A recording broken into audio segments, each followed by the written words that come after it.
Christianity. He is currently series editor of Edinburgh Companion to Global Christianity. While Professor Klaus Fiedler has been living and working in Malawi since 1992, Professor Fiedler has taught church history at Chancellor College, University of Malawi, and also Muzuzu University. He has also developed postgraduate research and has been an active publisher of many books. Let us see, clap hands for them. Professor Ossi is with me here in the chapel, while Professor Klaus Fiedler is with us online.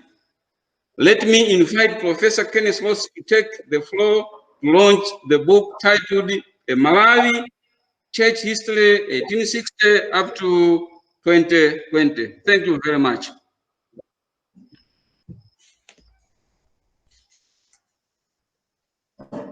Well, thank you very much, Reverend Theo, and good afternoon, good morning, everyone. And let me add my welcome to everyone, not only to this book launch, but to the 2021 series of research seminars at Zomba Theological College. It has to be admitted we're a little bit subdued as we seek to resist the advance of the pandemic here in Zomba. So we would have loved to have the chapel crowded out with people coming. However, we've had to restrict numbers to make sure that we have very good spacing. But this makes us all the more grateful that we have the online option, and great to welcome all those who are coming in online. I think it would always be an honor and a privilege to launch a book at the Zomba Theological College research seminar.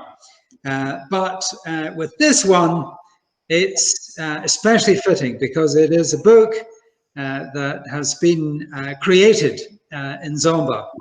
And there couldn't be a better place for it to have its first public appearance, but here in Zomba, and particularly at Zomba Theological College. But let me not lose time, because I'm going to straight away invite the illustrious co-author, Professor Klaus Fiedler, to tell us the story of the book. Klaus, what is the idea of this book, and how did it come to be written? You all may know that I love books, and for me, every book has its own history. Often that story is a very long and sometimes tedious one, but for this book, it is the opposite, and all due to COVID-19. The story starts in December 2019. That's not long ago. Rachel and I were living in Mzuzu at that time, and Ken came to visit. And he had the idea that the two of us should write a church history of Malawi. And we agreed. We have been cooperating for many years so far. So we saw this as a slow project, 2 to 4 years maybe. We didn't specify. Then Rachel's sabbatical brought us to Zomba at the end of January. COVID-19 kept us here, and both of us. Ken and us, we like to meet for tea and discussions on books, etc.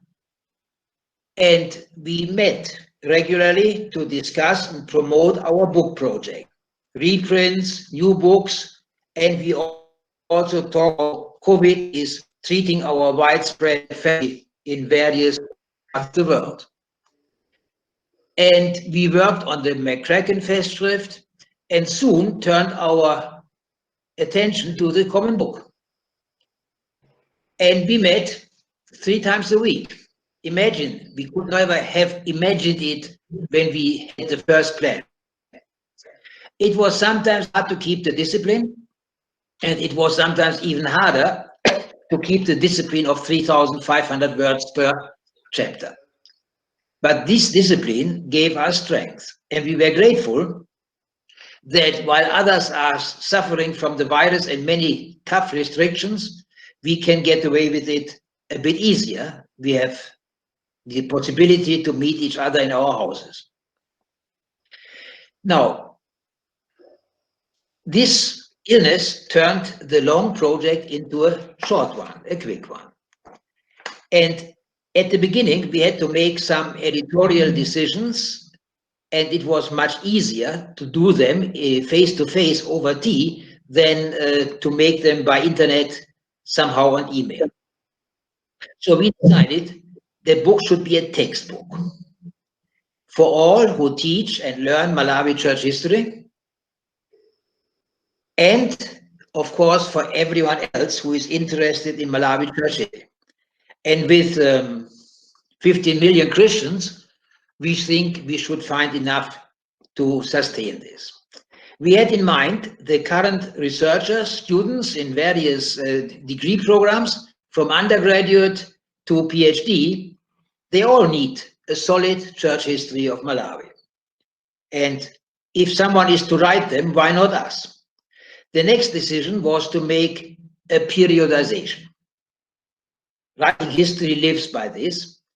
And we proposed, or we decided, that there should be 4 periods, 2 of 50 years, 1860 to 1910, ending at the missionary conference, and then 1910 to 1960, around independence. We didn't want to tie us to exact dates like Independence Day or so, but to the decades.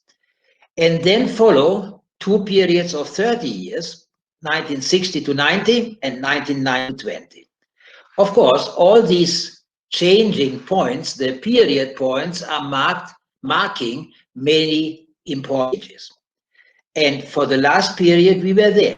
So much of the material we had lived through. This decision took note of the fact that the church in the last 60 years was much bigger and much more diverse than it was in the first 100 years. So therefore, more space has to be allocated to those last 2 groups of years. Then we had to check on how to apply this to a textbook. And we came to the observation a semester has 14 weeks, if we discount the exams. So that means the book can have 28 chapters, plus an introduction and a conclusion. And this means if you teach the course in 1 year, 1 week, 1 chapter, or if you learn the course in 1 year, 1 week, 1 chapter.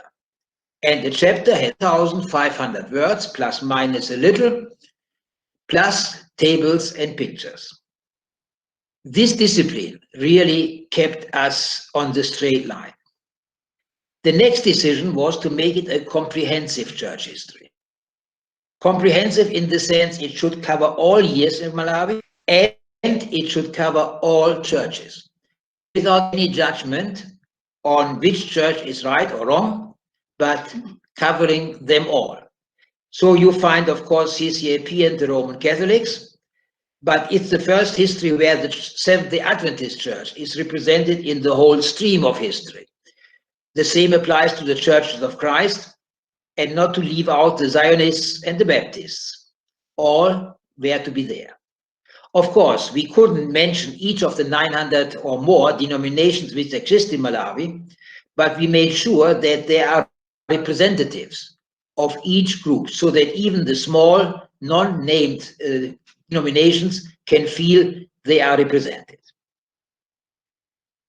We wanted the book to be comprehensive also in the fact that women get their important role properly portrayed, because in much of previous writings they have been either neglected, very much neglected. So this should be a different picture, and you will judge in the end if we have achieved it. The next issue was the sources. For the first 100 years, there were quite some books about the mainline churches, McCracken, Linden, and of course Shepperson on Chilembe and the surroundings. So this was a good starting point. But after 1960, there was not that much least not in the traditional way. And therefore, we made very much use of the sources which had been generated and are being generated by the research programs, both at Chancellor College and at Mzuli.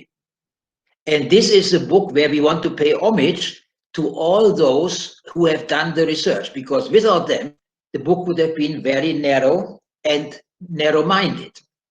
So we made use of those books on the history of the Baptist Church, the first PhD I supervised on the Free Methodists.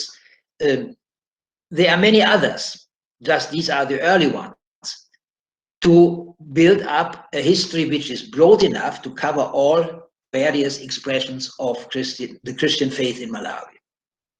And quite some research has not been published yet, or maybe these are BA papers which are valuable in their insights, but maybe not big enough for the book.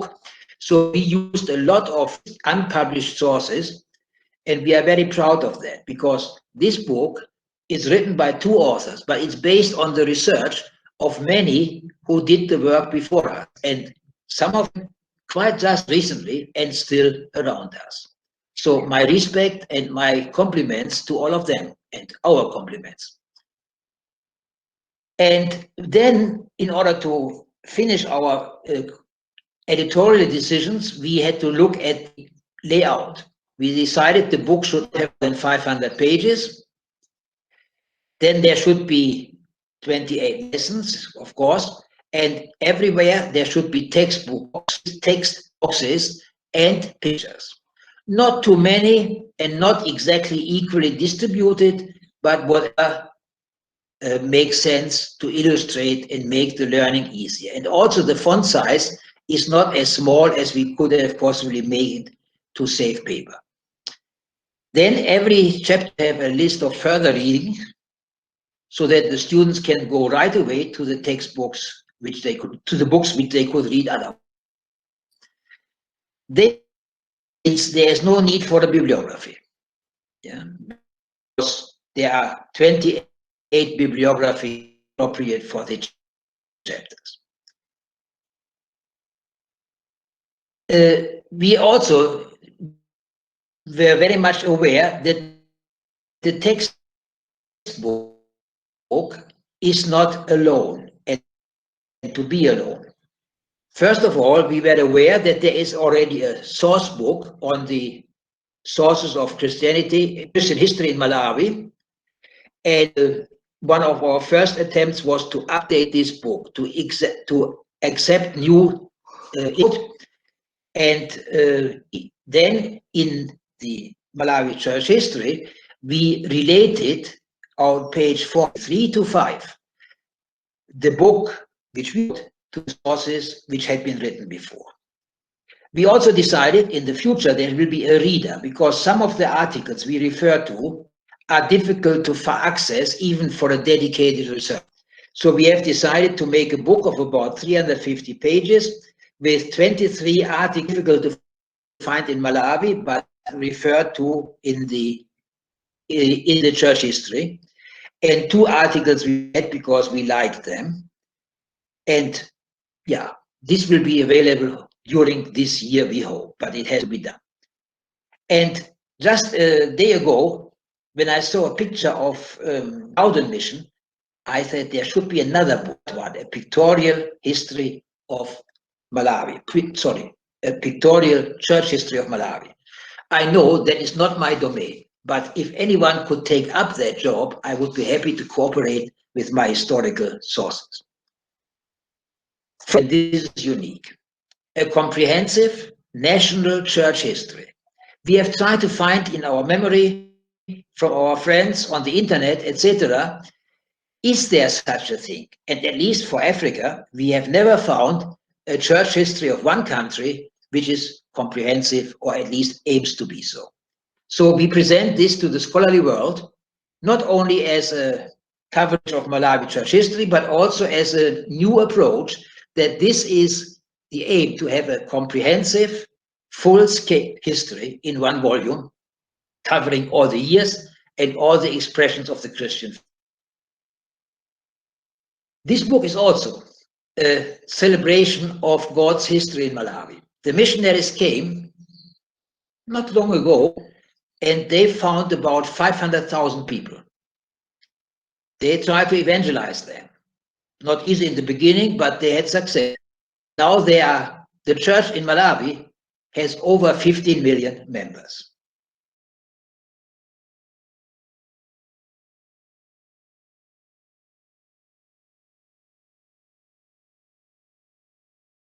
To finalize, this book is a thank you gift for the welcome which Ken and I received here, including our families. The book is also a gift of respect for all who, over a whole generation, did the research that made a comprehensive book like this possible. And finally, this book is a challenge. Promote theological publishing. There should be more monographs, more articles, and more textbooks. Church history is only one of the church disciplines. There's one in systematology, but there should be a textbook in Old Testament, in counseling, etc. I end my case, and I'm happy that I was allowed to be on this project and to write. Thank you. Thank you very much, Klaus. And let me mention that there is going to be an opportunity for questions from the floor towards the end of the program. So if Klaus has said something that provoked a question in your mind, please hold it and bring it back at the end. Now, to have a life, a book needs authors, but it also needs readers. And we're very fortunate with this book that among the first readers of the book are Father Francis Bonongwe and Professor Wapulamuko Muwafu. And we're going to hear from each of them what they have made of it.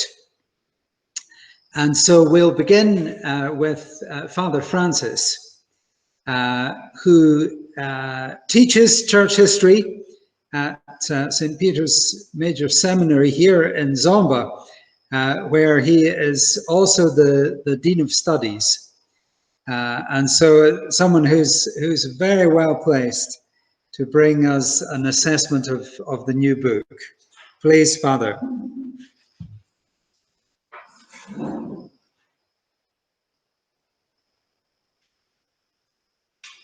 Perhaps those in the hall can give a welcome.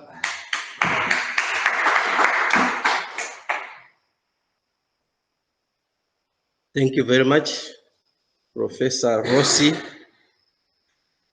As Professor Rossi has said,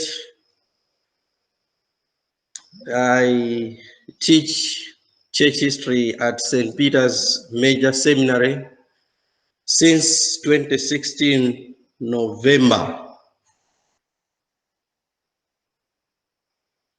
It is a pleasure to be in this book launch, where we are launching a book by two great professors, Professor Rossi and Fiedler. For nearly 4 years, it has always been my greatest desire to hold a book in my hands which gives a picture of the Christianization of Malawi. And this book, A Malawian Church History, 1860 to 2020, has filled a very big gap that has been there for over 100 years plus. And I wouldn't be wrong to call this book self-contained. Why is it self-contained? Because it tells the whole story. I know that different denominations have their own histories regarding their presence in Malawi.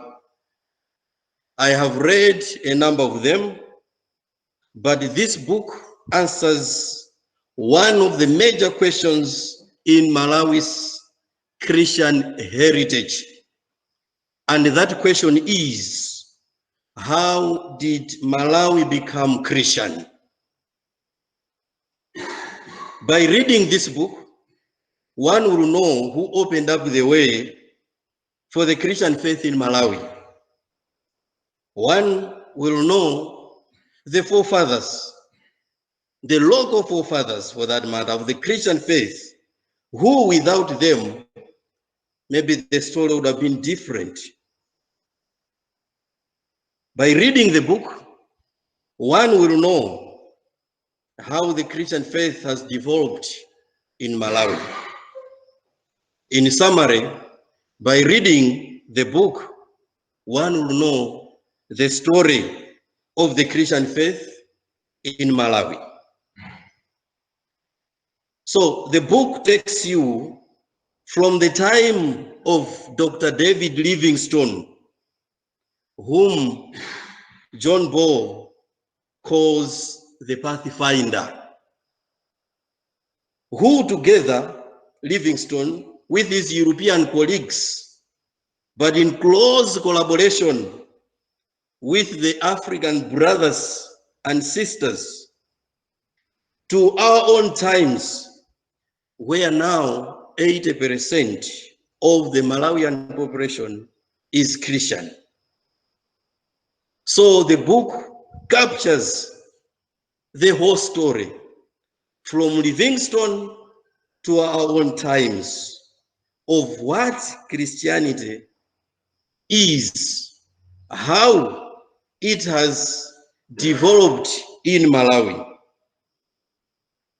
It is a book that looks at Malawian church history from an ecumenic perspective. It doesn't highlight historical achievements of one particular denomination, while exaggerating the weaknesses of the other. It is a book that is very ecumenical in its approach.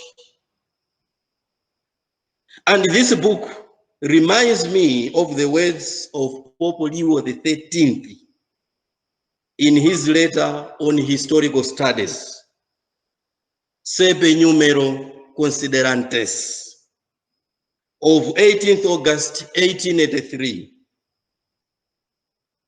Pope Leo reminded Catholic historians that the first rule of history is not dare affirm anything false, nor to silence something true, so that in writing there are no suspicions of partiality or hostility. Chapter 7 of this book, which is charisms, committee, competition, and cooperation, is a very good example of how a good church historian should present facts, historical facts, without bias and without hostility. It's a book that takes all the expressions of the Christian faith in Malawi without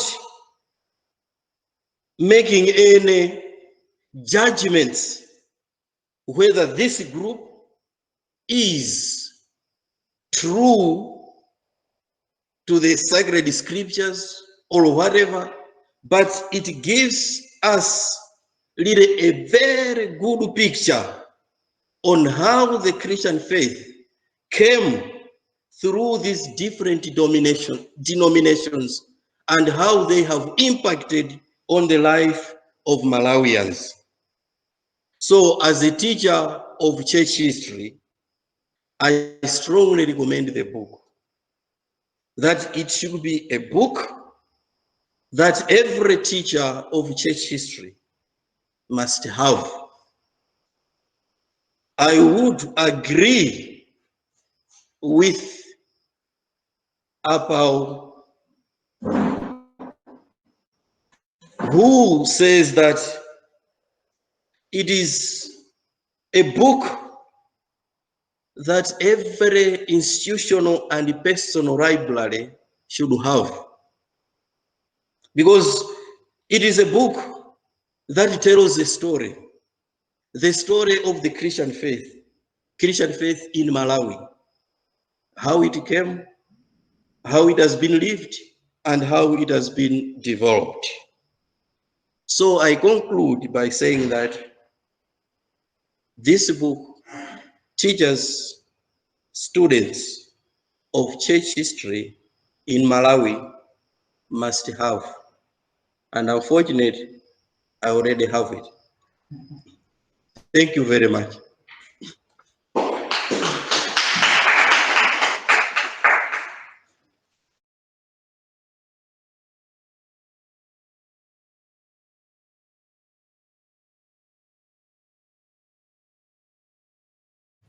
I think I will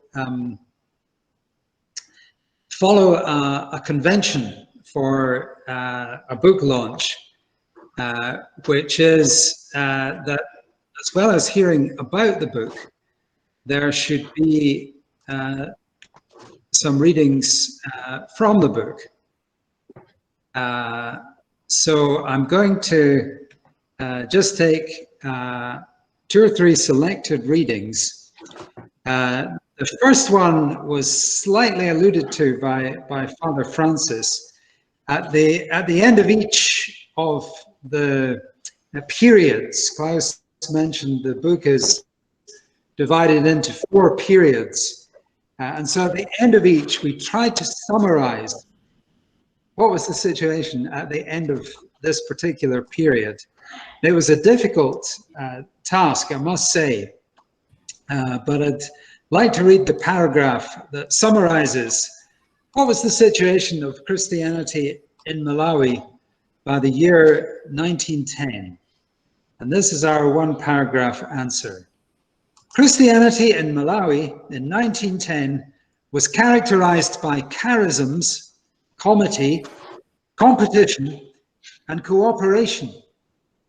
A variety of Christian traditions had established themselves, each bringing their distinctive charism to the mosaic. Comity arrangements were meaningful only among the 3 Presbyterian missions and between the 2 Catholic ones. Otherwise, it was more a matter of competition, with the different missions competing for members and a head-on confrontation between the Protestant and Catholic missions. The Federated Board of Missions provided a forum for cooperation among most of the Protestant churches, which bore fruit in a shared Bible and hymn book, as well as a united front in dealing with the government, especially on educational matters. Significantly, every strand of the Christian presence was now growing rapidly. From 1860 until 1895, the numbers of Malawians taking an active role in the churches was very small. By 1910, large numbers had become involved. The church in Malawi was a reality, and leaders were emerging within it, who would deepen and broaden its appeal in years to come. But we're going to move right away to our next reader of the book, who is Professor Wapulumuka Mulwafu, who has been teaching history for many years at Chancellor College here in Zomba, where he is also the Dean of Postgraduate Studies. So few people, I think, have a broader picture of Malawi's history and the historiography that we have in Malawi than Professor Mulwafu. So we're very grateful that he can be with us this afternoon, joining online and I'll invite him to tell us what he has made of the book. Once again, so what I was trying to do was to contextualize this book within the broader historiography of Malawi. And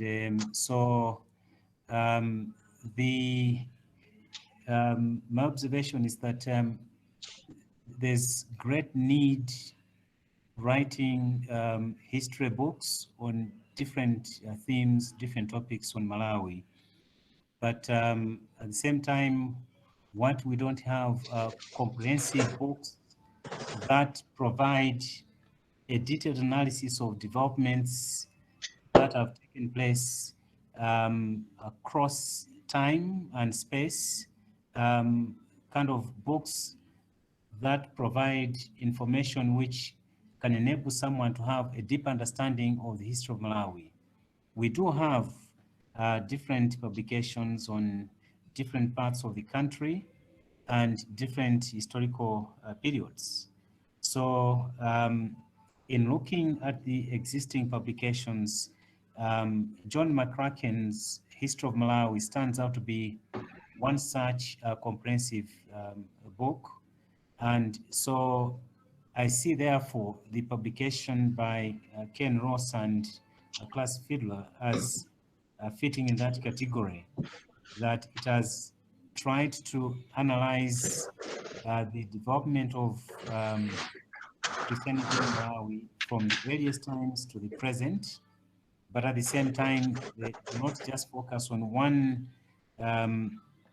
Christian group, but they do look at the different groups, the Catholics, Anglicans, and the others, Presbyterians that worked in Malawi. So I think in that regard, it's a very rich publication, and one which is going to be very, very valuable to students and researchers on Malawi's history. Yeah. So next. Okay. Yep. So what I've also observed is that the two authors have departed from the now familiar tradition of writing histories based on, as I said, maybe one part of the country or maybe one time period. But for this one, we have a one-stop account, which helps in understanding the church history of Malawi as a whole. And obviously, in writing this kind of book, one of the challenges that I was very keen to look at is the whole idea of trying to make generalizations without detailed analysis. Sometimes this can be a big problem if one just wants to look at the bigger picture, but without looking at the dynamics that took place in different local contexts. But for this one, what I noted is that Ross and Fiedler have meticulously put together detailed treatment, whilst at the same time also discerning some of the broader trends to account for the church enterprise in Malawi. So there's that kind of balance, and it's a book that is interesting to read, but at the same time, you get the kind of information that can enable one to understand Malawi's church history. So as I'm saying that the result is that we have a well-crafted narrative of the church history in Malawi, and which highlights in an analytical manner both the past and present developments of church history. So from the time of the early missionaries and up to the present time, when the church has actually developed, and we have also Pentecostal churches. So I think the next one, oh yeah. Yeah. One unique aspect of this book is the effort that has been made by the authors to try and relate the whole history to the entire presence of Christianity in Malawi. The story is well recounted, and you don't necessarily miss any aspect of the Christian groups that operated in the country. So I think for that one, the authors should be commended because it's quite rich in that regard. And in my analysis, there hasn't been any publication on Malawi's church history using this kind of approach. I stand to be corrected, but I haven't come across any publication which is developed with such degree of breadth. So this therefore places this publication in its own, it makes this publication to be interesting and useful because it has those details. As I said, also it strikes a balance in covering issues relating to both the mission activities but also African agency, so that you don't just find the actors, the players being the missionaries alone, but you also have the Africans as well participating in the unfolding history of the country. So this is also quite interesting. But at the same time, I found it quite interesting that the authors have been able to bring up some pieces of evidence which do emphasize some of the conclusions made. You have pictures and you have some texts from the contemporaneous writers and which have been brought into the book. So I think that again is quite interesting. Next slide. Yes. Yeah. Apart from the didactic value of this publication, it remains an essential companion for teachers and students. And I think this point was also highlighted by the previous speaker, Father Francis, that it's filling an important gap in historical scholarship in Malawi. And the authors themselves have made the point that church history of Malawi is closely related to the history of the nation. And I think this cannot be disputed, the fact that the birth of the nation of Nyasaland, or the colony of Nyasaland, or the birth of the independent nation of Malawi is in many ways also related to the development of church history. And the church has been quite instrumental in the development of Malawi nation. So I think that point is quite clear and has been well articulated. Also by addressing some of the issues that are not often covered in mainstream historical scholarship, such as African initiative, African agency, Christianity and spirituality, a little bit use of statistics, and the book is taking us to a new level of understanding the origins and impact of church history in Malawi. So I think that that approach has been effectively done in the book, and it makes it quite interesting, but also valuable. Next slide. Yes. Yeah, the next. Yeah, the assessment of the book. Oh, yes, exactly. Yeah.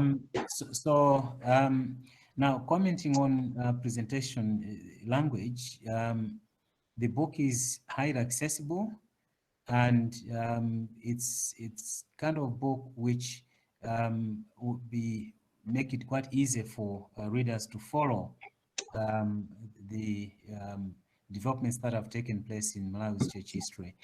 And also, I think it's a book which can be used by both scholars, students, and even individuals that are interested in trying to understand the church history of the country.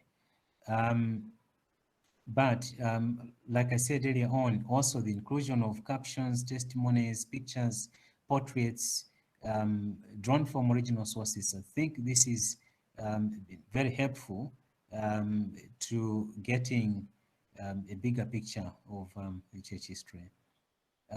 So it's a captivating book to read. Yeah, next. Okay. Yep.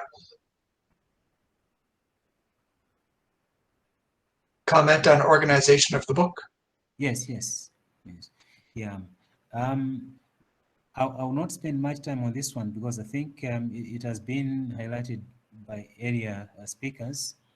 But just to mention that the book has been conveniently divided into 4 sections. And what I found interesting is that in history, it's very common sometimes to categorize the history of Malawi along colonially demarcated phases, the pre-colonial, colonial, and post-colonial periods. And this is very convenient and easy for history, but the authors have departed from that, and instead there are 4 sections which span over, even sometimes cross those historical divides. And for example, the first section, founding charisms, and covering the period between 1860 and 1910. So I think I don't have to go into the details about that. We can move on to the next slide. Yes. Organization of the book. Yes, continuing, that's continuation. Yeah, section 2, again, from missions to church. That again is quite an interesting period in the sense that we see the transformation of the missionary church and to the establishment and consolidation of churches in Malawi. So it's a period which also coincided with the rise of African nationalism, and obviously the church played an important role in that. And so then the third section, which looks at the growth and expansion of churches, and marked by tendency towards Africanization and independency. And then finally, the 4th section covering the contemporary phase, 1990 to 2020, where the church has not only come of age, but has also become a formidable force in Malawian history. And particularly prominent themes during this section, this period, is the rise of Pentecostalism, and also the church's role in the governance of the country. So these are important themes in trying to understand also Malawi's history more generally. Next slide, please. Conclusion. Yes. All right. So in conclusion, therefore, what Ross and Fielder have done in this book is to reaffirm the odd belief that history can be written from different angles, and which cuts across the entire spectrum of human experience. And so in this case, what we see is the religious experience, and it's role in the, as I said, the development of Nyasaland, the development of Malawi, but also society more generally. The focus of this book, therefore, it's very, very important that we use it in teaching, and so that our students and our researchers can have this full understanding of Malawi's history. So I'm also making a comment to say that both Phaedra and Ken Ross may not be professional historians, but they have, what they have done is a major contribution towards understanding Malawi's history. It's useful, it's an important academic contribution to our history. And so I would therefore like Father Francis recommend this one to the general audience, but also to different academic institutions to use it in the teaching of different programs. Thank you very much. Blair, and thank you both to Professor Muwafu and Dr. Bertrand for conjuring up a way for us to see the PowerPoint. Those of us who are in the chapel at ZTC, which I know many of you can imagine, are enjoying the blessing of rain, which also makes it a bit harder to hear, but we're doing our best.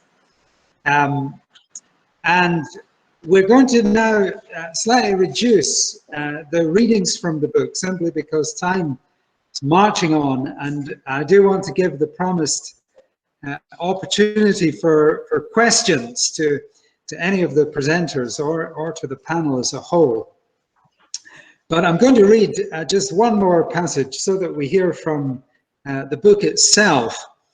And it was mentioned by Professor Muwafu that, as well as some passages like the one I read earlier, where we tried to summarize, to give a general summation of what was happening in any particular period, we've also tried to have some vivid passages, just short descriptions of an episode or an incident that capture something important about the story of the church in Malawi.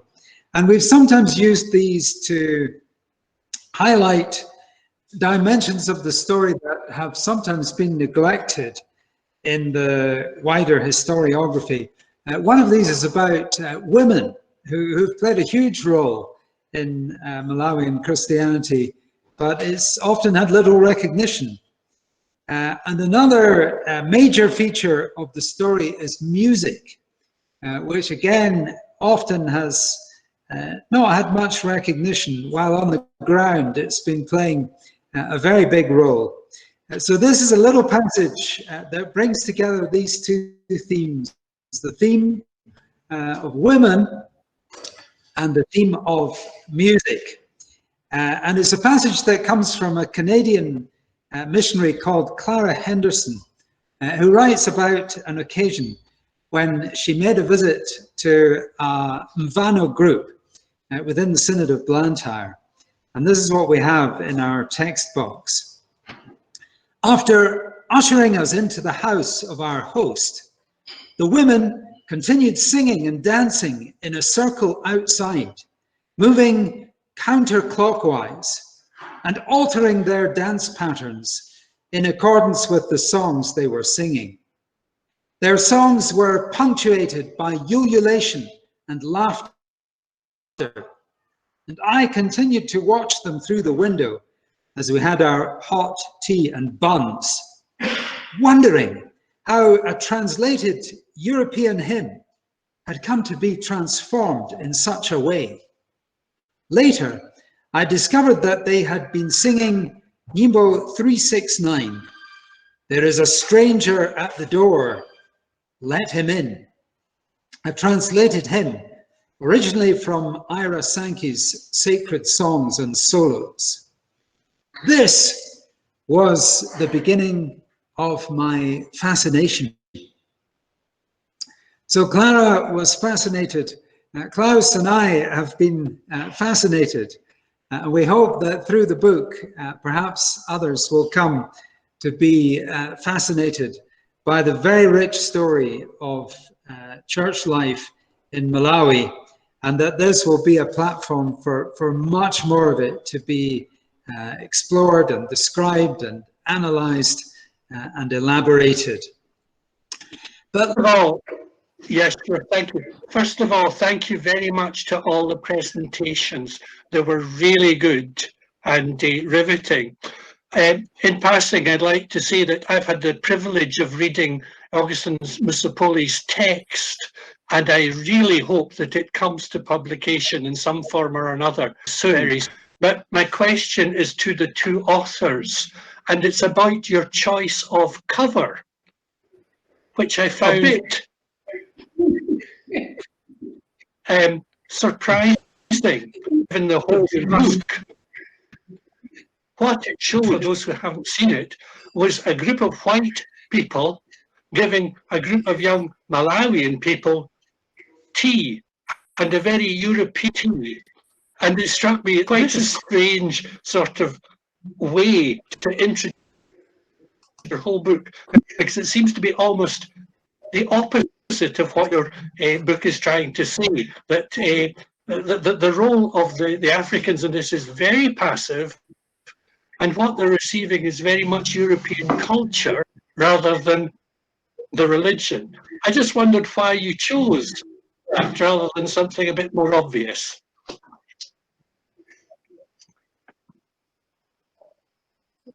Well, thank you very much, David. I think I will offer a light-hearted answer.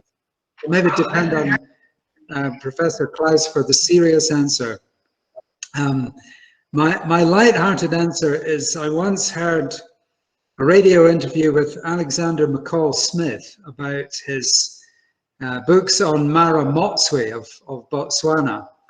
And the question he got asked on the radio was, why did Mara Motswe have tea so often in the books? And he said, well, when he was writing the book and he couldn't think of anything else to happen, then he made them have tea. And we had a lot of tea in the course of writing this book. But Klaus, seriously, why is there a tea party on the front of this book?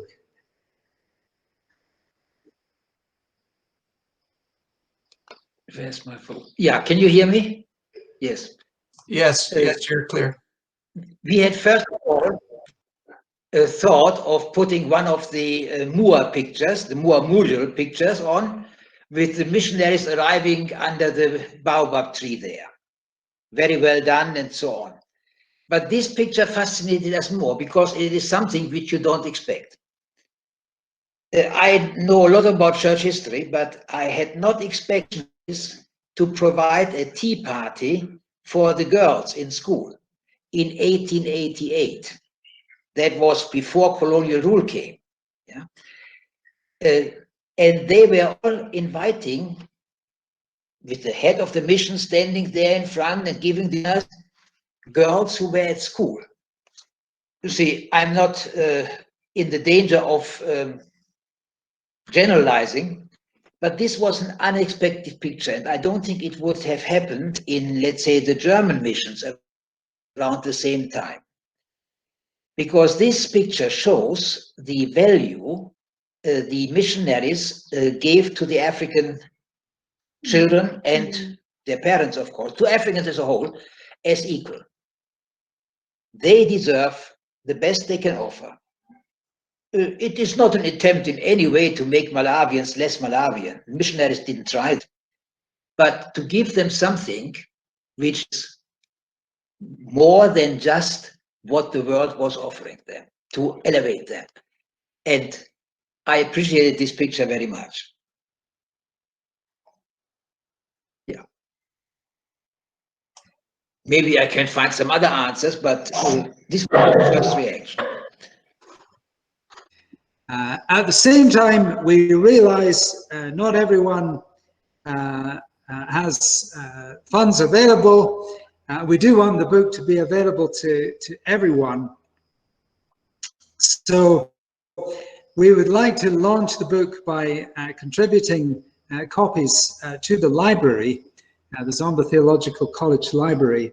And we're delighted that Mrs. Jane Makopete is here today to receive the books on behalf of the library. So Jane, could I ask you to come forward and receive the books?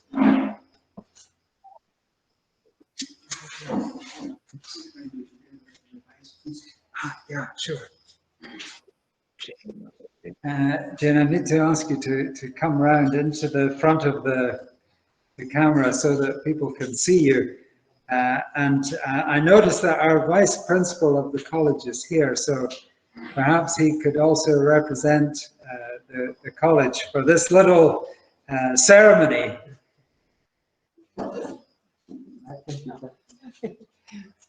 So we ask Jane and the Vice Principal, Reverend Chaboa, to receive these books and make sure that they go safely to the library and they're available for the students of today and tomorrow. Thank you very much. Thank you very much, Professor Loss and Professor Ken Fiedler. So Klaus Fiedler, not Ken. Ken Loss and Professor Klaus Fiedler. Thank you very much, everyone, to participate. And to close, let me invite Reverend Wible Tembo to come and close with a word of prayer.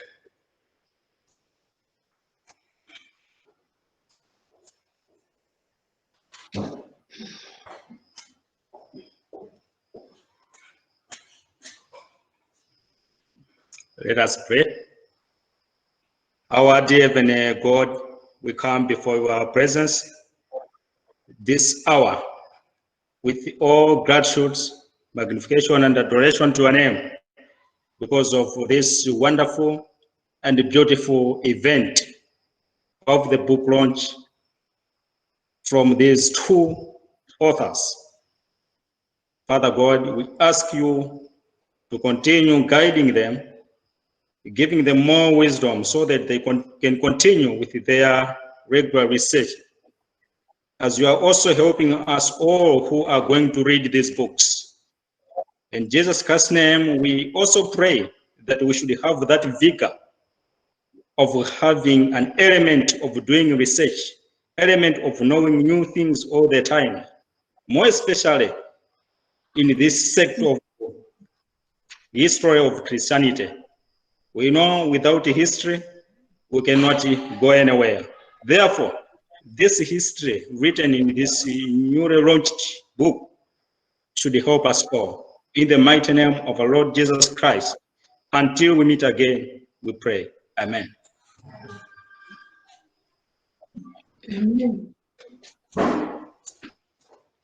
Thank you very much, everyone. That marks the end of today's book launch.